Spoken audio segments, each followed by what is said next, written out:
Muy buenos días, mis hermanos y mis hermanas, amigos y amigos. Realmente pienso yo, le pido perdón al pastor Pedro, lo más importante que él nos dijo es que él fue mi maestro en el seminario. Y yo sé que él siempre dice, bueno, ya no me acuerdo, pero realmente la Biblia dice que debemos hacer partícipe de toda buena obra a aquel que nos instruye. Y ahora estamos ocupados en la enseñanza de la palabra de Dios. Y a propósito, hermanos, decirles que mi familia pues no pudo venir hoy, así que ellos me acompañan en espíritu, mente y alma, y en otra oportunidad estarán conmigo acá. Quiero agradecerles a ustedes como iglesia que durante muchos años han estado apoyándonos en el servicio del Señor, ya que a través de esta iglesia empezamos a entrenarnos en el seminario y después esta iglesia me tomó como uno de sus hijos cuando me fui a preparar para el ministerio y nos siguen apoyando y ayudando en la obra del Señor. Así que gracias a ustedes, a todos los que no conozco de manera personal, y ahorita alcancé a ver cuando venía al pastor Emilio Suárez en el camino, que se había detenido, pero ya yo no podía pararme, venía en un taxi. Y bueno, le quise decir adiós, pero ahora les saludo en esta mañana y a todos ustedes, hermanos. A propósito del eclipse de luna que hubo en estos días, que muchos deseábamos ver y no pudimos, eso me hace a mí recordar, mis amados hermanos, que la gente ha tratado de manera diferente de llegar a la verdad de muchas maneras, y veo a los científicos tratar de explicar cosas que yo muchas veces digo, ¿y por qué ellos discuten tanto lo de la ciencia? Por ejemplo, se nos dice que nuestra galaxia, que se llama Vía Láctea, se mueve de manera elíptica, ¿verdad? Y los que son profesores de matemáticas aquí en la universidad saben que una elipse necesita dos centros. Bueno, el Sol es uno solo, ¿dónde está el otro?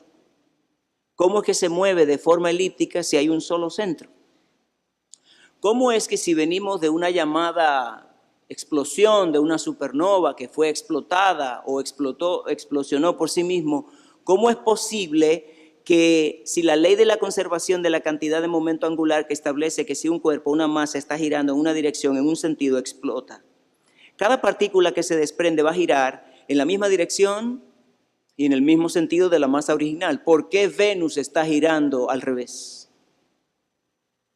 ¿Por qué Urano gira sobre su eje horizontal si todos los demás giran sobre su eje vertical? ¿Por qué Júpiter es de gas y los demás tienen materia?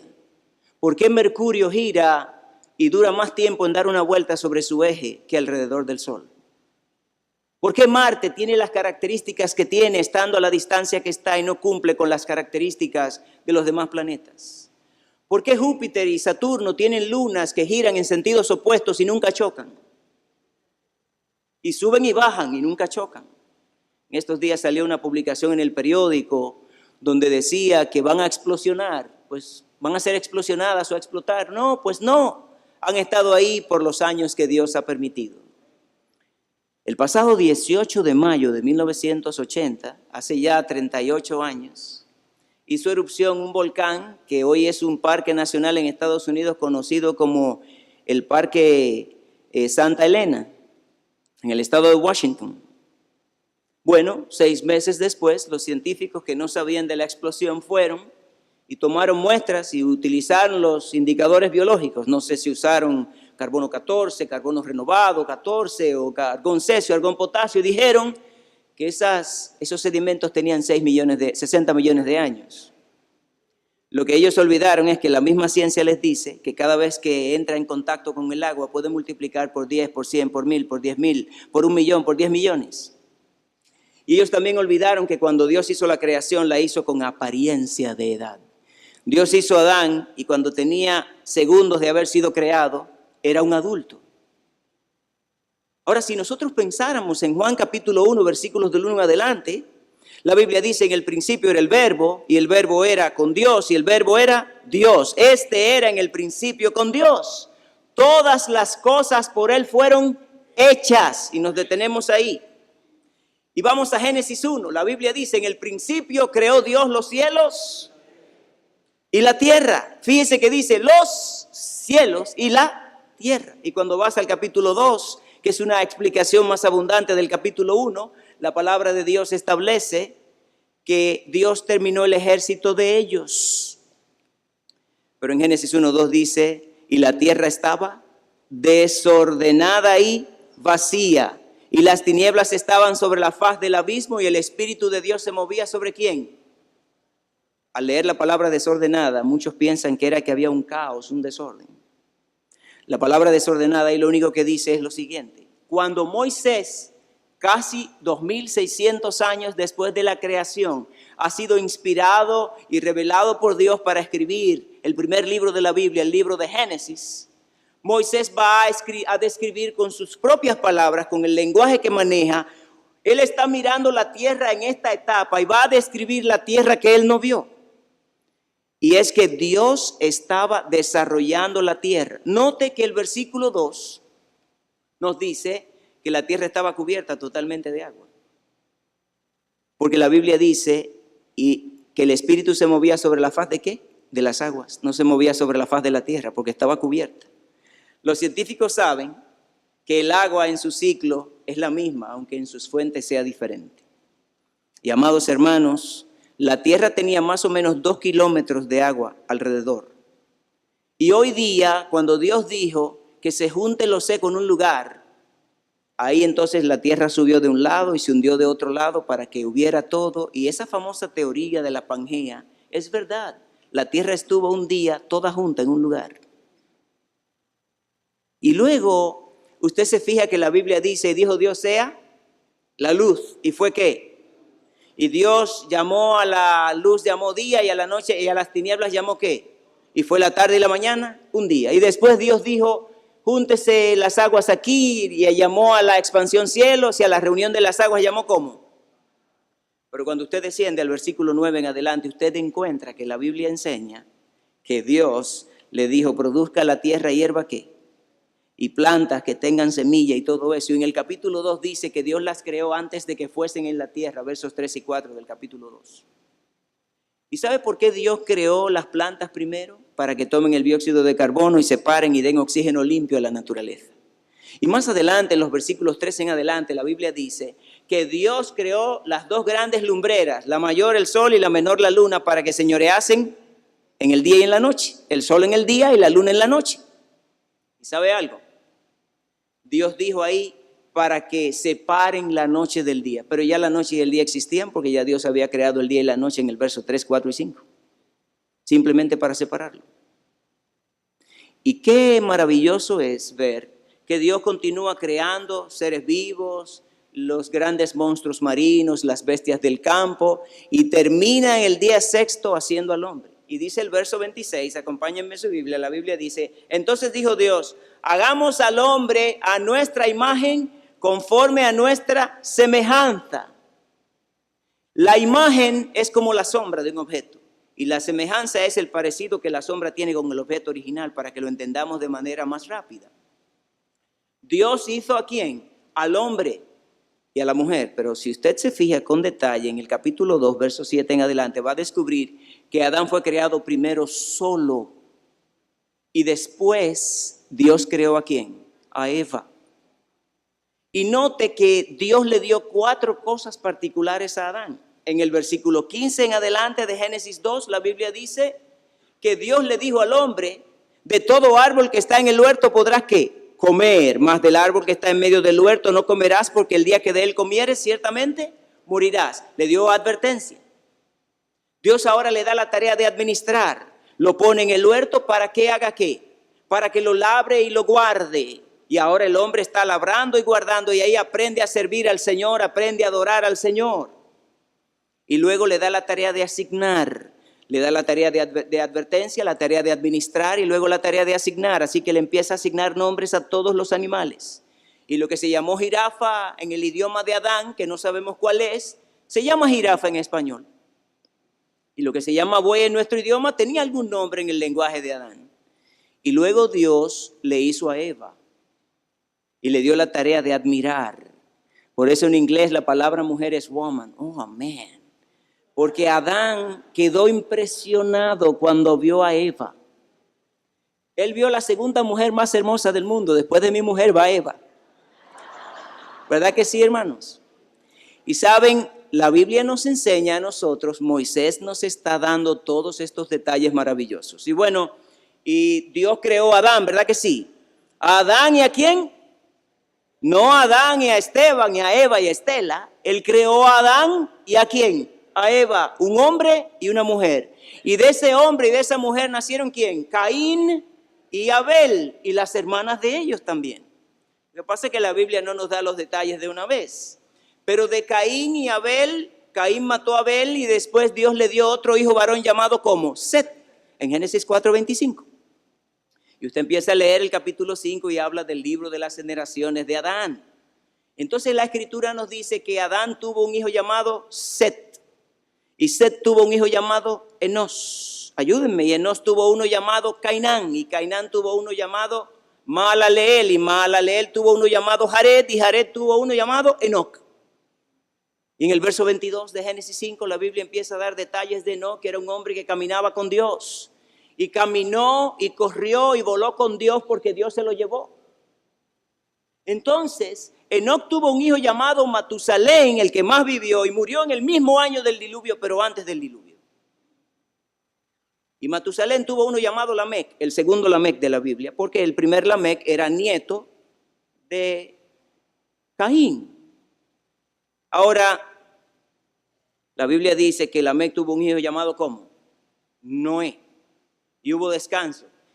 Y lo hago así para simplemente mirar un poco de descanso, para no usar tantos datos, y vemos la fe de este hombre, la fe de este padre. Mire cómo Noé, dice la Biblia en el verso 22, y lo hizo así Noé, hizo conforme a todo lo que Dios le mandó. Hombres de fe, padres de fe. Y Noé tuvo 3 hijos, Sem, Cam y ¿quién? Jafet. Y Sem tuvo uno llamado Arfaxad. Y Arfaxad tuvo un hijo llamado Sala. Y Sala tuvo un hijo llamado Eber. Y Eber tuvo uno llamado Peleg. Y Peleg uno llamado Reu. Y Reu uno llamado Serug. Padres que iban caminando ahí y mirando la obra de Dios. Y Serug tuvo uno llamado Taré. Y Taré tuvo uno llamado Nacor. Y Nacor tuvo uno llamado Abram. No Abraham. ¿Cómo era que se llamaba? Abram.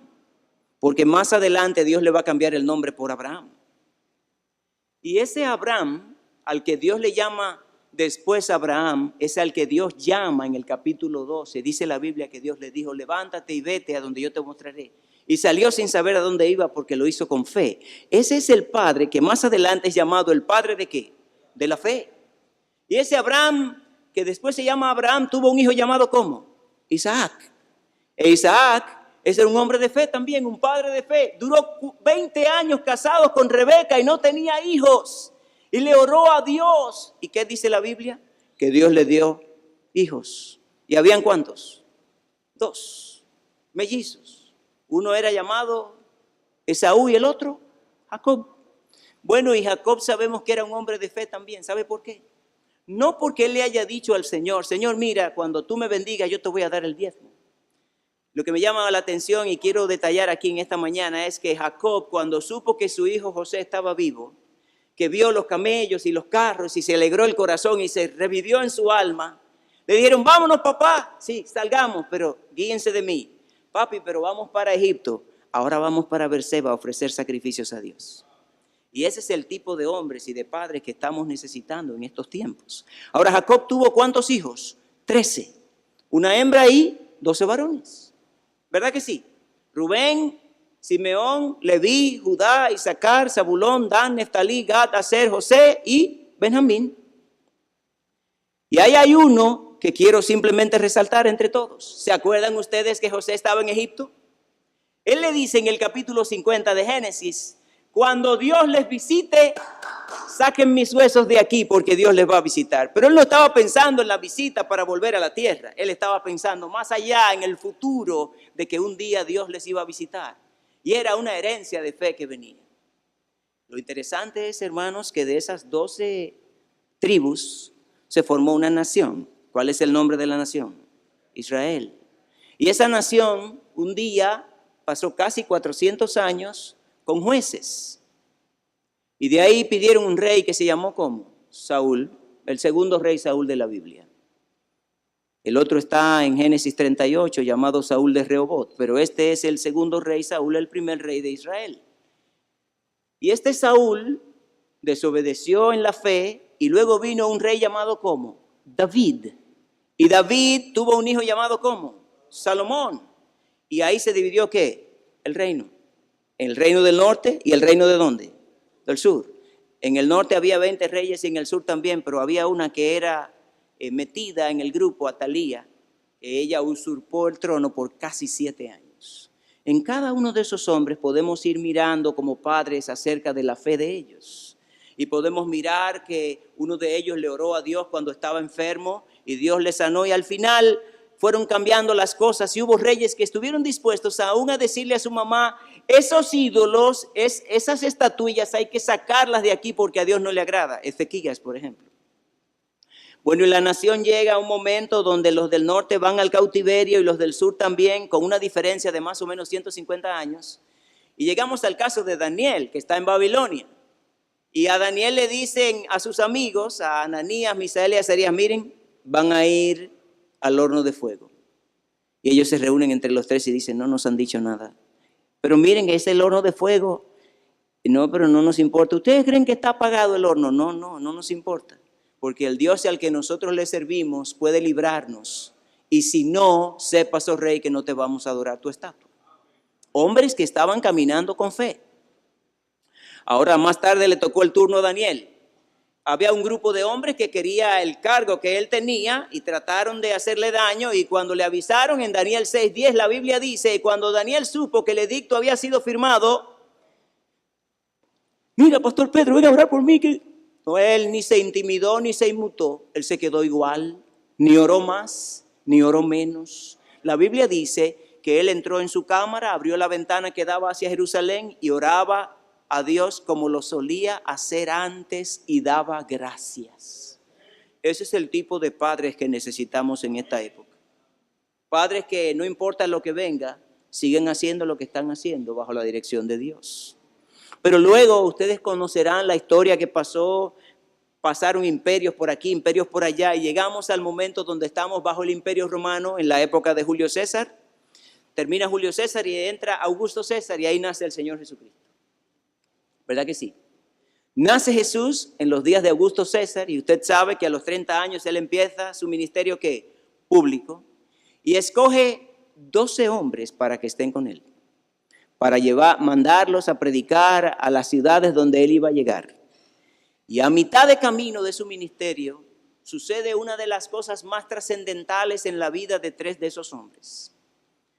Él tuvo 12 apóstoles, pero hubo 3 que estaban más cerca de él que los demás. Había uno en el círculo de allá, que era Judas, 8 en el círculo central, pero el más pegado de Cristo habían 3, Pedro, Juan y ¿quién? Y Jacobo su hermano. Y estos 3 hombres tuvieron la oportunidad de experimentar una cosa que nadie más en el universo ha podido experimentar. Mateo 17, Marcos 9 y Lucas 9, lo pueden leer. Y la Biblia nos dice que ellos experimentaron la transfiguración del Señor Jesucristo.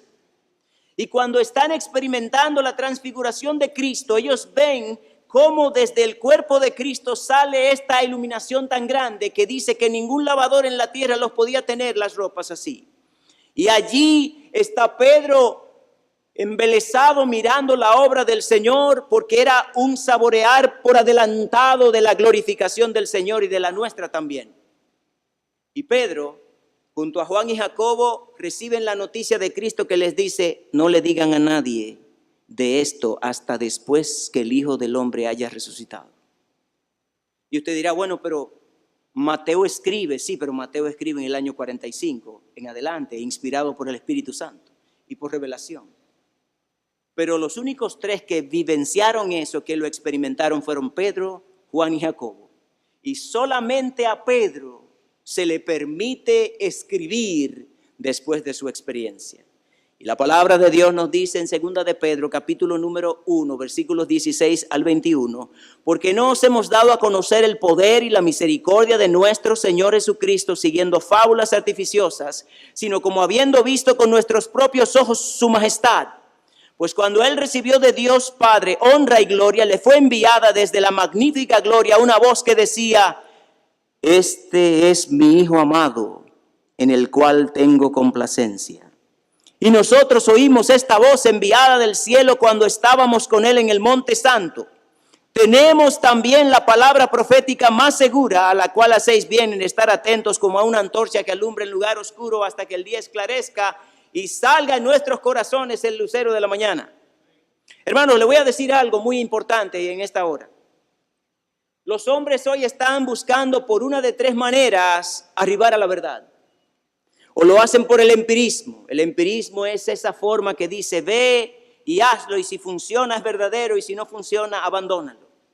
Se reconoce por frases muy comunes como: recientes estudios han demostrado que el consumo de un pozuelo de chocolate al día aumenta el promedio de vida en un año. Eso debe ser abortado porque la Biblia dice en 2 Corintios 5:7, porque por fe andamos, no por vista. Y los hombres de fe andan apoyados, ¿dónde? En la palabra de Dios. Y esa palabra vista es la apariencia externa que hay. Y hay mucha gente que se está moviendo hoy y está hablando de una fe, pero no es una fe genuina, sino es una fe de cosas que se ven. Es pues la fe, la certeza de lo que se espera, la convicción de lo que no se ve. Si ya lo ves, Pablo dice en Romanos que ¿a qué esperar lo que ves? Y mis preciosos hermanos, amados, amigos, amigas, la palabra de Dios también refuta un segundo punto de cómo la gente quiere arribar a la verdad. Quieren usar el racionalismo. El racionalismo nos dice que podemos arribar a la verdad sin la ayuda de nada, que la mente humana puede sola, pero eso es refutado por la Biblia en dos lugares. Primero, a los Corintios 1:19, el apóstol Pablo dice que Él va a destruir la sabiduría de los sabios y va a desechar el entendimiento de ¿quién? De los entendidos. Pasa por alto el juicio que Dios ha decretado en la mente humana. Y segundo, pasa por alto la incapacidad de la mente humana. Primera a los Corintios 2:9 dice: antes bien, como está escrito, cosas que ojo no vio, ni oído oyó, son las que Dios ha preparado para los que le aman.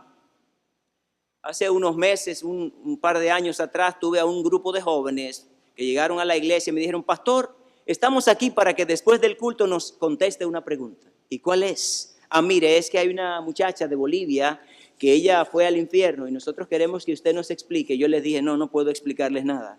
Pero pastor, no, la Biblia es la que dice. La Biblia dice: tienen las escrituras, oigan las escrituras. Es con las escrituras.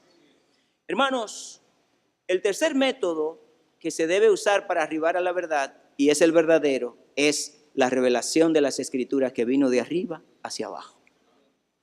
Y ahora volvemos a 2 de Pedro 1, versículo 19. Tenemos también la palabra profética que más segura.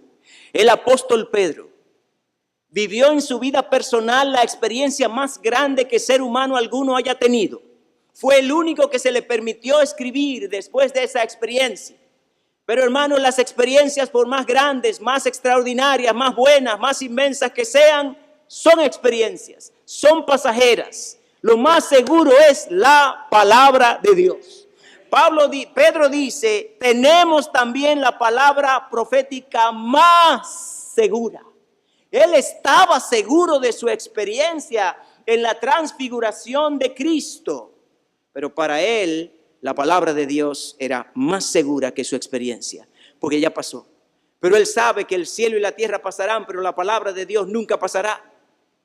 El salmista dijo: para siempre, oh Jehová, permanece tu palabra en los cielos, de generación a generación. Grande es tu fidelidad, dice el Salmo 119 y los versículos 89 y 90.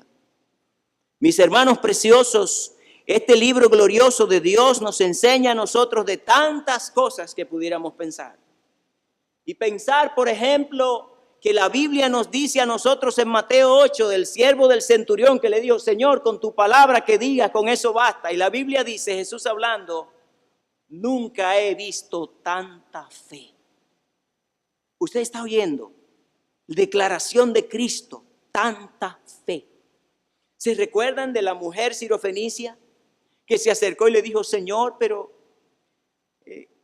Jesús le dice, mira, no es correcto, lícito darle los panes a los perrillos? Y ella le dice, Señor, pero aún los perrillos comen de las migajas que caen de la mesa de los niños. Y Jesús le dijo, sea hecho conforme a lo que quieres, porque grande es que tu fe.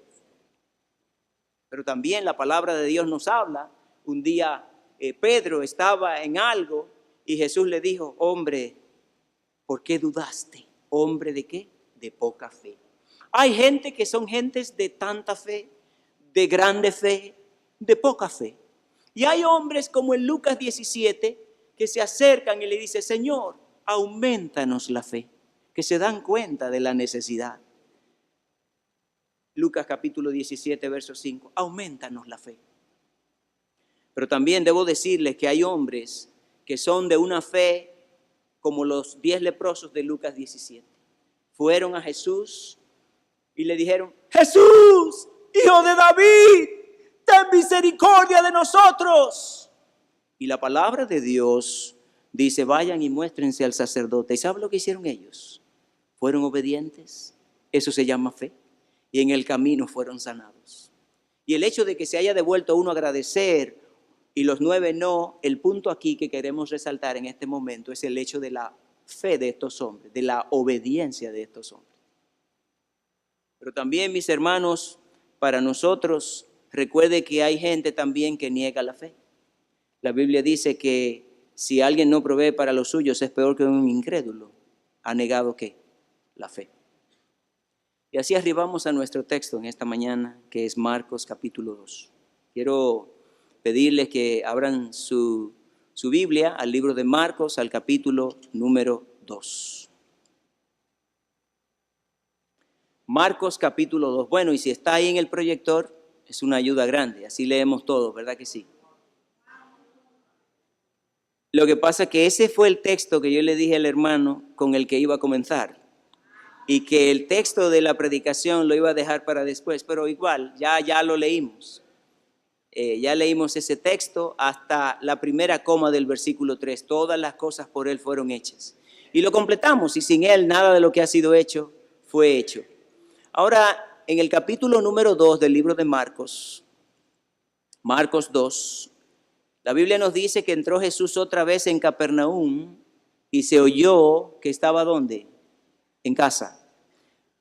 E inmediatamente se juntaron muchos, de manera que ya no cabían ni aún a la puerta, y les predicaba la palabra. Entonces vinieron a él unos trayendo un paralítico que era cargado por 4. No sabemos cuántos venían con el paralítico. Solamente sabemos que 4 de ellos estaban cargando al paralítico, pero venía un grupo con ellos. Verso 4, y como no podían acercarse a él a causa de la multitud, descubrieron el techo de donde estaba y haciendo una abertura bajaron el lecho en que yacía el paralítico. Hermanos míos y amigos, hermanas mías y amigas mías, este cuadro de este pasaje es extraordinariamente llamativo porque nosotros no sabemos cuántos hombres eran, no sabemos la edad de estos hombres, no sabemos su nacionalidad, no sabemos su oficio, no conocemos sus nombres. Mucha gente, cuando no mencionan sus nombres, se sienten tristes, se sienten mal porque no los reconocen. Pero estos hombres llegaron, no se identificaron. Nosotros no tenemos idea de si conocían al dueño de la casa o no.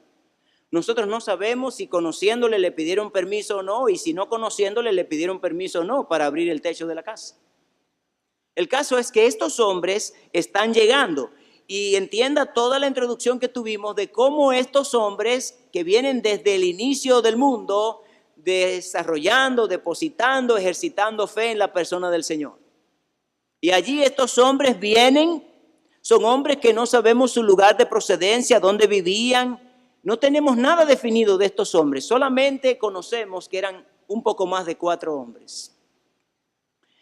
Y esto me hace pensar en un lugar de la Biblia, en Lucas 17, si el hermano que maneja eso lo puede buscar, en Lucas 17, la Biblia nos dice que Jesús envió a otros 70 con él, para que fueran delante de él, y estos 70 los repartió de dos en dos.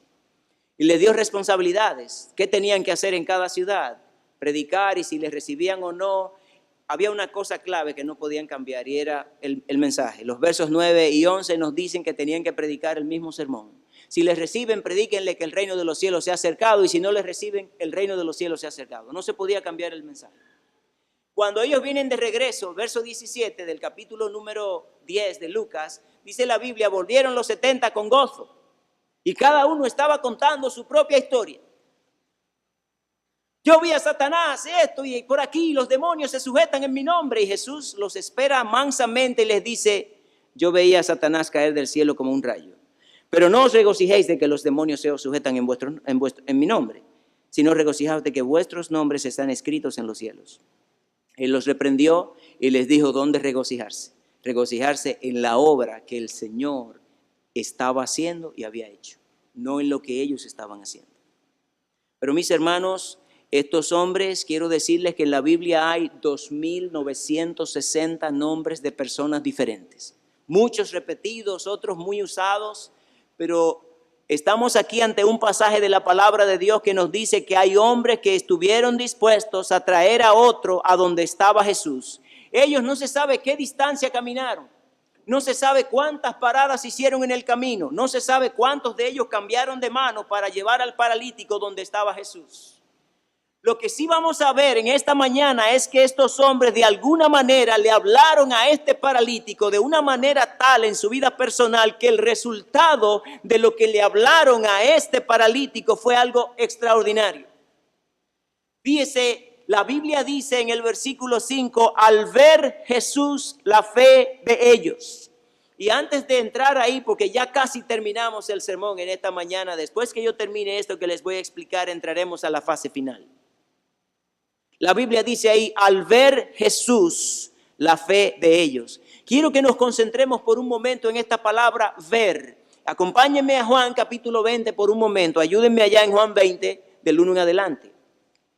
Cuando el Señor Jesucristo resucitó de entre los muertos, el primer día de la semana María Magdalena fue al sepulcro siendo aún oscuro al sepulcro y vio quitada la piedra del sepulcro. Ese vio es, mire, de relance, así como que yo miro así y ya, y no vuelvo a mirar. Es un ver rápido. Al ver la piedra removida va corriendo y le avisa, dice el verso 2, entonces corrió y fue a Simón Pedro y al otro discípulo, aquel al que amaba Jesús, y les dijo, se han llevado del sepulcro al Señor y no sabemos dónde le han puesto. Y salieron Pedro y el otro discípulo y fueron al sepulcro. Sabemos que es Juan el apóstol que va corriendo allí, por lo que dice el verso 2. Verso 4, corrían los dos juntos, pero el otro discípulo corrió más a prisa que Pedro y llegó primero al sepulcro. Y bajándose a mirar. No sabemos si es que la entrada de la tumba estaba un poco más abajo, pero la idea de bajarse a mirar ahí no es solamente que estuviese más abajo, sino que él dedica tiempo a mirar desde afuera. Tal vez Juan en este momento no quiere entrar al sepulcro porque la ley decía que no se podían contaminar con muertos porque estarían 7 días separados de la congregación. Pero de momento Pedro decide entrar y su mirada es aún más profunda. Estamos cambiando de María Magdalena que mira de lejos, de relance y no se vuelve a detener. Vemos a Juan que se detiene a mirar desde afuera. Vemos ahora a Pedro que entra y mira con un poco más de atención. En el versículo número 6 dice, luego llegó Simón Pedro tras él y entró en el sepulcro y vio los lienzos allí. Y él se detiene un poco más a mirar lo que está adentro. Pero luego entra Juan, terminemos los versos 6 al 8, dice, luego llegó Simón Pedro tras él y entró en el sepulcro. Y vio los lienzos puestos allí y el sudario que había estado sobre la cabeza de Jesús, no puesto con los lienzos, sino enrollado en un lugar aparte. Entonces entró también el otro discípulo, Juan el apóstol, que había venido primero al sepulcro y vio. Ese vio es una mirada que lo dejó embelesado. porque él dice no, no se lo han llevado. Es que la manera en que han dejado las cosas me dice que él se levantó. Él realmente se ha levantado y dice la Biblia que creyó. Fue una mirada profunda, con detenimiento, con detalle, concentradamente. Cuando el hombre mira de esa manera, siempre hay una mirada de fe genuina. Pero cuando Dios es que mira, y es el mismo verbo que está en Marcos, Dios está mirando radiográficamente lo que hay allá. Recuerde que Juan dice que él no necesita que le digan lo que hay en el hombre porque él lo sabe. Es una expresión de la Escritura en Marcos 2 para decir que le estaba mirando adentro. Y hermanos, estos hombres que llevaron al paralítico, no sabemos cuántos de ellos eran padres o solteros. Lo que sí que estos hombres llevaron a este paralítico de una manera tal que cuando el hombre llegó a donde estaba el Señor Jesucristo, obró que Jesucristo le dijera: hijo, tus pecados te son perdonados. Dios no perdona los pecados de nadie que no ha creído en Él. Él no le perdonó los pecados simplemente porque los hombres llevaron al paralítico a Jesús. Porque si así fuera, todos los que fueron invitados en esta mañana ya tendrían sus pecados perdonados. Es simplemente entender, estos hombres le hablaron de alguna manera a este paralítico, que cuando este paralítico llegó a la presencia donde estaba Jesús, realmente ya él estaba preparado por lo que ellos le habían hablado. La Biblia dice, al ver Jesús, la fe de ellos, la fe de los que lo llevaron y la fe del paralítico. Y hermanos, la Biblia dice ahí, en verso 5, hijo, tus pecados te son perdonados. Y quiero decirles en esta hora que en la Biblia hay 3 maneras de perdonar, o 3 etapas del perdón. Y aquí en este versículo está la primera etapa del perdón. Si no se hace esa, no hay perdón genuino. Este perdón significa el perdón que comienza añadiendo gracia.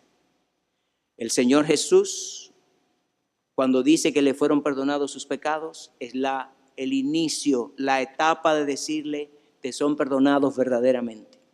La segunda cosa es olvidar. Y usted se pregunta, ¿y cómo puede Dios olvidar si lo sabe todo en todo tiempo? Que no te lo vuelve a mencionar. Y la tercera es ausencia de dolor. Ya a Dios no le duele porque te ha perdonado genuinamente. Cristo le está anunciando, aquí está el perdón de tus pecados de manera genuina, de manera verdadera, comenzando de la manera correcta. Dios tiene que añadir gracia.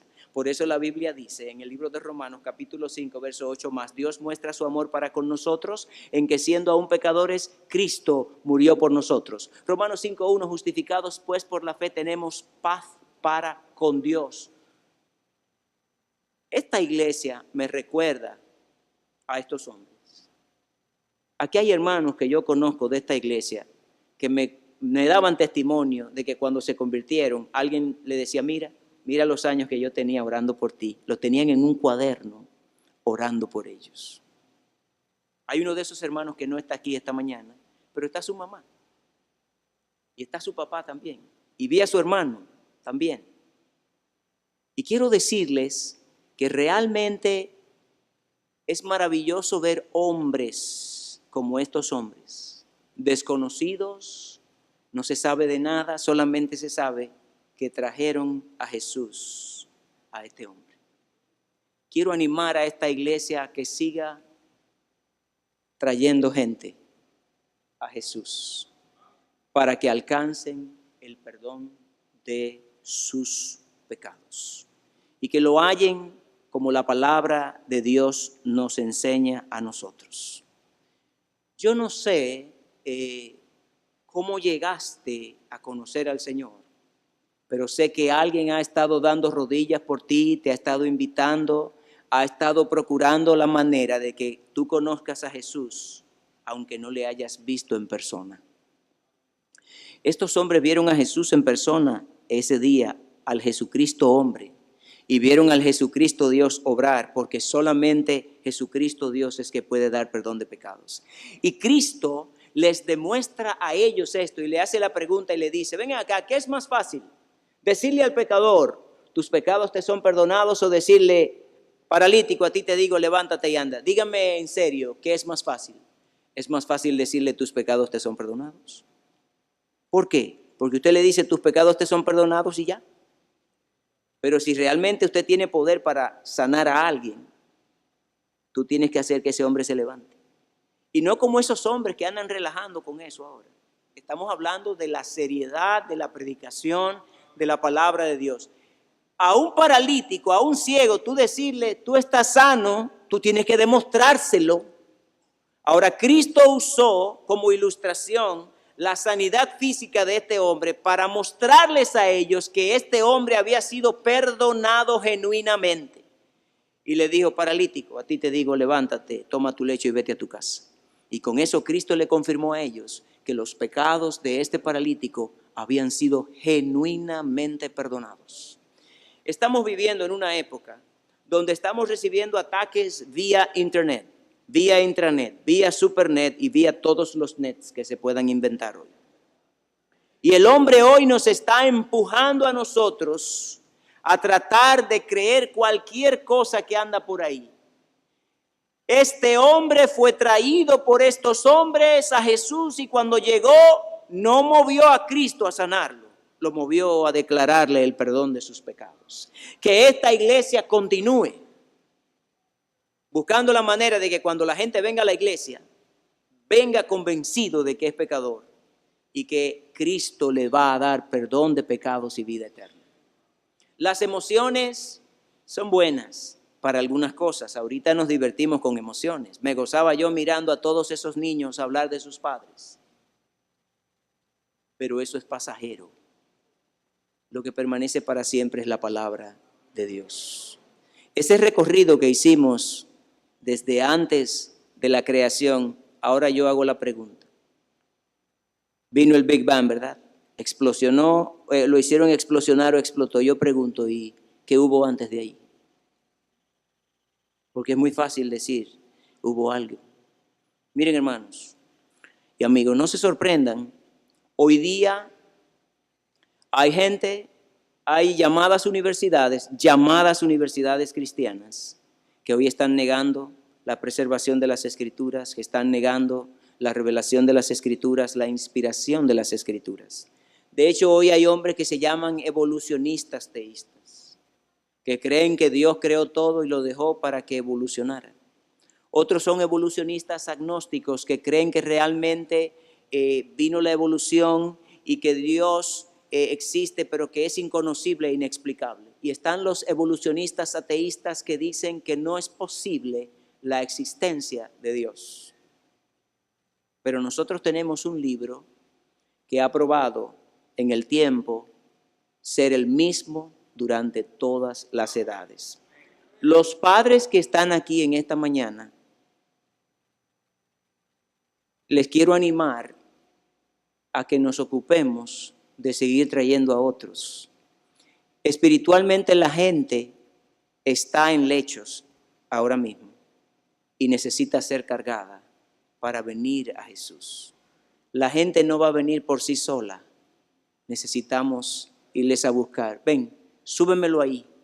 Ven, vamos a subirlo. Súbelo ahí. Mira, tú coges por el lado derecho, yo por el izquierdo. Tú atrás en el derecho y tú atrás en el izquierdo. Yo oro, yo canto. Vamos a invitarlos, vamos a llevarles. Pero esta es una etapa donde los hombres necesitan estar presentándole a Jesús a los paralíticos espirituales, a los moribundos espirituales, de tal manera que cuando ellos vayan a Jesús, vayan por su genuino perdón. Y esa es la gran diferencia. Al ver Jesús, la fe de ¿quién? De ellos. Ojalá que suceda así contigo, aunque nadie se dé cuenta, que tú seas uno de los que digan, vamos a cargar a los paralíticos espirituales de esta ciudad y del mundo, haciendo la obra del Señor. Vamos a orar. Padre, damos gracias en esta mañana, en el nombre de nuestro Salvador Jesucristo, por el privilegio que tú nos has otorgado de venir a tu casa para cantar a tu nombre, adorarte con las ofrendas. adorarte mientras veíamos la presentación del testimonio de la escuela dominical, del agradecimiento a los padres y también de los anuncios que se dieron y de las actividades y también de tu palabra santa. Nosotros nos acercamos a ti en esta hora para pedirte que nos ayudes a ser gentes que le hablemos a los demás de Cristo, para que tú veas la fe nuestra cuando traigamos a los que necesitan a Jesús. Padre, oro que nos permitas seguir obedeciendo tu palabra y engrandeciendo tu nombre. Oramos que tú añadas a la iglesia los que han de ser salvos y dejamos los resultados en tus manos, en el nombre de Jesús. Gracias, Pastor Enrique, gracias al Señor por usarlo. El Señor te trajo esta mañana. Una vez más has sido expuesto a la palabra de Dios. Y cada vez que nosotros somos expuestos a la palabra de Dios, Dios quiere una decisión de parte de nosotros. Por un lado, el Señor nos reta a vivir en obediencia por fe a Él, como aquellos que a través de los años lo hicieron, como aquellos que cargaron al paralítico. Vivir por fe. Pero tú también, es posible que estés aquí esta mañana y todavía no tengas la salvación que Cristo Jesús quiere darte. Necesitas esa salvación. Cristo Jesús no murió en vano. Él murió para que tú seas salvo. Y Él quiere darte esa salvación. Y es gratuita porque ya Él pagó el precio. ¿Por qué no tomas la decisión ahora, ahí en tu asiento? En Cristo Jesús, pídele que te perdone y que te salve. Pídele que te transforme. Yo estoy consciente que hay algunos que luchan con su pecado.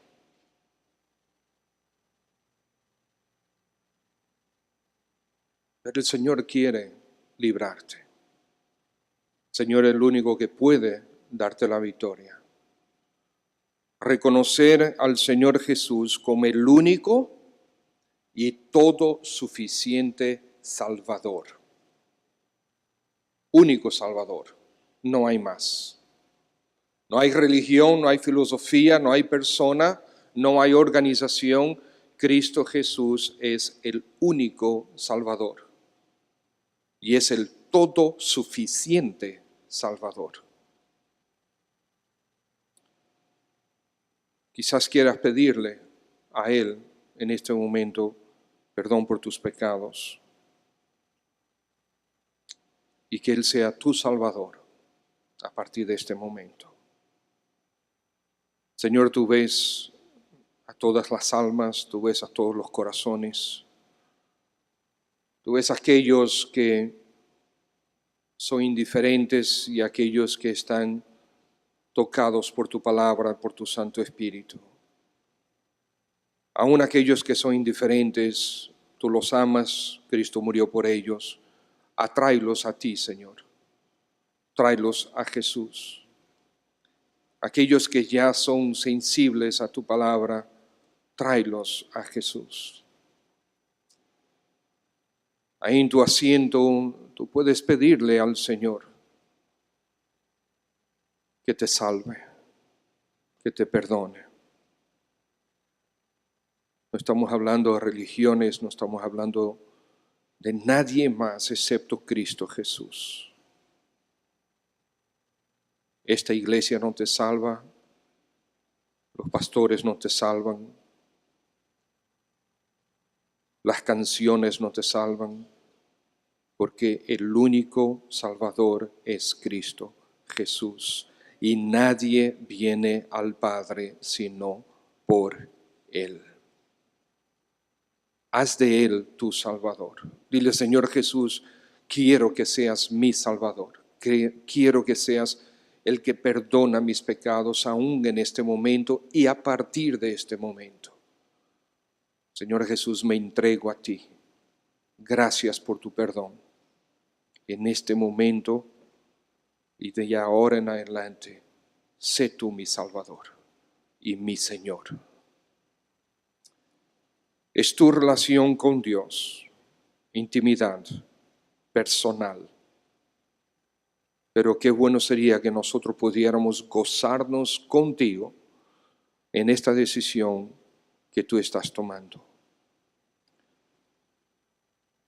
Y si tú la hiciste, yo quisiera orar por ti. Si tú en este momento dijiste, sí, Señor, quiero que seas mi Salvador, necesito tu perdón, deseo tu perdón, perdóname. A partir de ahora, tú eres mi Señor y Salvador. Si sinceramente has hecho esta oración, te has entregado a Cristo, yo quisiera orar por ti. No te vamos a avergonzar, pero queremos orar por ti. Si tú levantas tu mano, yo voy a ver tu mano y voy a identificarte y voy a orar por ti. Hay alguien. Y en este momento tú oraste al Señor, le pediste perdón. Y yo quiero orar por ti. ¿Alguien? Amén. Veo tu mano, sí. Dios te bendiga. Puedes bajar tu mano ahora. Dios te bendiga. Amén. Amén. ¿Alguien más? ¿Alguna otra persona? ¿Alguna otra persona? Bien. Padre, gracias, Señor, por haber tocado este corazón. Manifiéstate de manera gloriosa a Él. Manifiéstate de manera gloriosa en su vida. Sea Cristo magnificado en su vida. Todos nosotros estamos delante de ti. Nuestras vidas, nuestros corazones están completamente expuestos como bandeja de plata delante de ti, Señor. Tú nos conoces muy bien. Tú conoces cómo necesitamos de ti. Padre, gracias, porque siendo nosotros pecadores, tú entregaste a tu Hijo para que sea nuestro Salvador. Siendo nosotros enemigos, tú nos justificaste por la sangre de Cristo. Siendo nosotros personas no merecedoras de tu amor, tú nos amaste hasta el fin. Te amamos, Señor, por eso. Bendecimos tu nombre. Y quiero también pedirte, Señor, para que todos nosotros los padres, tu Santo Espíritu nos ayude a ser hombres de fe para guiar a nuestros hijos, a nuestras esposas, a nuestros nietos, a nuestros bisnietos y a todos aquellos que tú pones en nuestro camino hacia Cristo Jesús. Recibe tú la gloria. Amén.